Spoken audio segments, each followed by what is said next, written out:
my name is James, and this is More Motorsports Garage.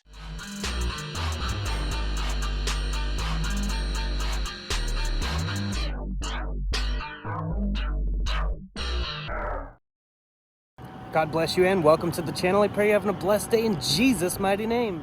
Alright, I wanted to give you guys a one-year update on the Gorillaspro paint booth, which will be linked in the description. It's been sitting in the shed for a year, a little over a year, since I painted in it last. You can see it's just a little dirty. We'll clean up and it'll be fine. Those are the side filters. This is where you let the air out. When you're going to inflate these things, you definitely want to make sure these are shut, or you will not get this thing inflated. I've done it multiple times where we can't figure out why it's not inflating, and it's these every single time. Sometimes they're on the side at the bottom, but on this one, it's right here on the side, on both sides. As you can see, nice and dirty. As you can see, we have this larger fan. That is the one that inflates the whole thing. And we've got the smaller fans for air on the side, and then air on the other side. The other one's over there. Go inside. As you can see, we've got places to hook up lights. If you have some like shop lights and you just want to drape them with some extension cords, you can do that, or you can hang things from it.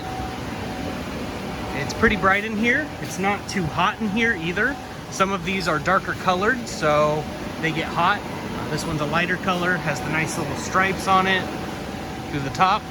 So you can actually see in the paint job, you'll see those stripes, whether or not it's glossy enough. This here is where the elephant's trunk or elephant's nose or whatever it's called goes. It's a little metal box thing with a filter that you hook the air extractor up to, and we use that in the video of painting the Civic on this channel. And yeah, it worked pretty good at extracting the fumes out of here. Of course, you've got the sides as well. Those filters need kind of brought up a little higher.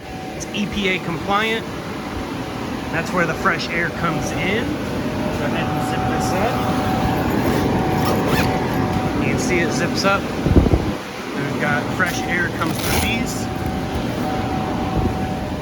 Yeah, it's definitely still inflatable. Obviously, it's a little dirty from sitting in the shed, and the shed leaks. There's a little hole that I don't know when that happened, but it happened. A little piece of clear tape over that, and it'll be good to go. Or you can replace these things because they're Velcroed. You can just get a whole new clear piece on the sides. This side is stitched in, that side is not. But yeah, it's definitely holding up pretty good for a year being in that shed.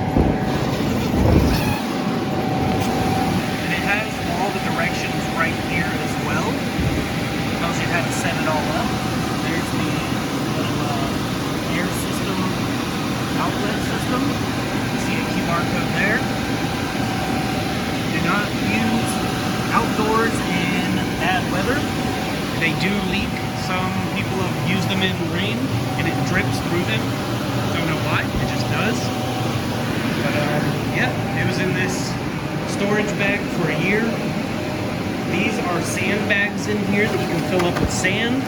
It has patch repairs and got rope and stakes. We've got more stakes here. That goes on the inside over the fresh air. This is part of that elephant's trunk air extraction thing, and that's the metal piece that goes to it, and the other blowers in there. So this one has two 950 watt blowers, and then I got a 1100 watt for the main. There will be a link in the description, and right now they're having this on sale, $500 off. So definitely want to check the information in the description. Just wanted to give you an update and let you see what it looks like. We were going through the shed and clearing things out, and just wanted to see how this thing was going, or how it was doing. Seems to be holding up. Don't want to use this in high wind, but if you do, you're going to want to use these hooks and strap down in all the spots that have them and anchor down at the bottom. We only have 3 anchors right now. When we went to set this thing up, the wind started picking up pretty bad. It always happens when I set this thing up. So we used the 3 yellow stakes directly in the ground. It holds it down really, really well. So, just wanted to give you guys a quick update on this and let you know how it's going and where you can get one if you want one. Unfortunately, it will not fit in the 30 by 30 shop because of how tall it is.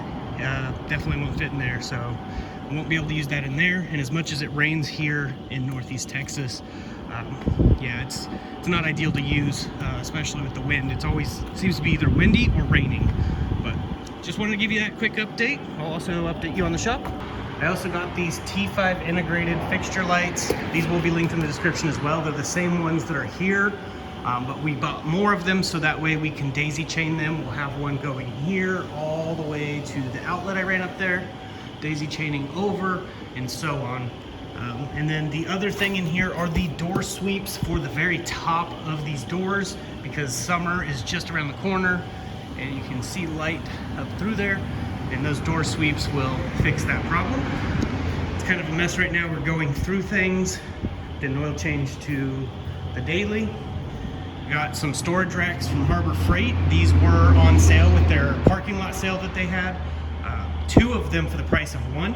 So normally these are $80 a piece. I got both of them for $80. They had a pretty good deal, so I jumped on it, and we just so happened to have money at that time, so it worked out perfectly.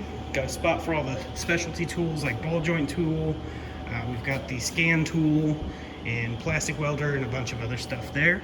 And a whole charging station up here with slots for all of the cords and things. And all of this will charge. I don't have it to where it's powered at all times. I can push the GFCI and go power to it, but I don't want to just have it plugged in all the time, wasting electricity, because we're trying to maximize how much efficiency we can get out of this shop, and wasting a lot of money on electricity is not efficient. But yeah, just wanted to update you on everything. We're doing as much as we can to get this shop done, so that way we can start actually doing more work out of it and get you guys more content. I did a few jobs for some customers. They came in, needed motor mounts on a GMC Sierra. Those were kind of complicated just because it was the 4x4.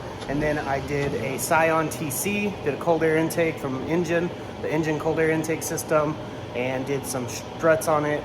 And of course, I just did the oil change on the daily driver. So we definitely have been getting some work done. I didn't get video of any of that stuff, but I'm doing the best I can with what I have right now. So please bear with me. We will have more content coming as soon as possible.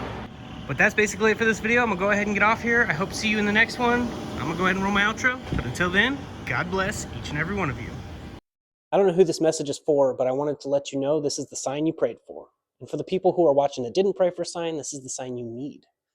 The beauty of the gospel is Jesus lived a perfect, sinless life, 100% obedient to God the Father, went to the cross, died, was buried, 3 days later, rose from the dead, seen of about 500 witnesses, left us with the Holy Ghost, and all we have to do is believe in our heart, confess with our mouth, and we'll be saved. Then we can do the works, like Acts 2:38. Repent, be baptized in the name of Jesus for the remission of sins. We weren't saved to be silent. So if you think you're saved just to be quiet and it's just for you, you're wrong. We were saved for someone else. I pray this message reaches whoever it is intended to. There's a lot of people that feel lost and don't know what their purpose is. I was one of those people.